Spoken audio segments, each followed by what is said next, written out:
पंचप्रण के माध्यम से हम स्वदेशी अपनाने की बात करते हैं। जब स्वदेशी की बात की जाती है, लेकिन आज का युवा ग्लोबल सोच रखता है, अंतर्राष्ट्रीय अवसर चाहता है और गुणवत्ता को प्राथमिकता देता है।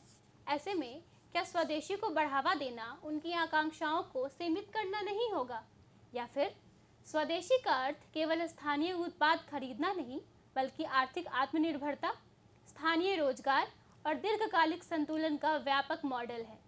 क्या यह भावनात्मक अपील है या रणनीतिक आवश्यकता? पंचप्रण के अंदर जब हम स्वदेशी की बात करते हैं, वो सिर्फ आर्थिक रूप तक सीमित नहीं है, व्यापार तक सीमित नहीं है। और भारत का विचार हमेशा ग्लोबल रहा है। अगर भारत का विचार ग्लोबल नहीं रहता तो हम सर्वे भवन्तु सुखिनः की बात ही नहीं करते। अगर भारत ग्लोबल नहीं होता तो भगवान बुद्ध अपनी देश की सीमा लांघते हुए अन्य देशों के अंदर जाते ही नहीं। अगर भारत ग्लोबल नहीं होता तो यहाँ तक्षशिला और नालंदा के अंदर दुनिया भर से लोग आते नहीं हैं। हमारा विचार सर्वव्यापी है, हमारा विचार सर्वस्पर्शी है, हमारा विचार एकात्म है। हम मानव को जोड़ने की बात करते हैं, हम दोहन की बात करते हैं, हम विश्व के कल्याण की बात करते हैं, हम हर प्राणी पक्षी और हर व्यक्ति के कल्याण की और विकास की बात करते हुए हैं।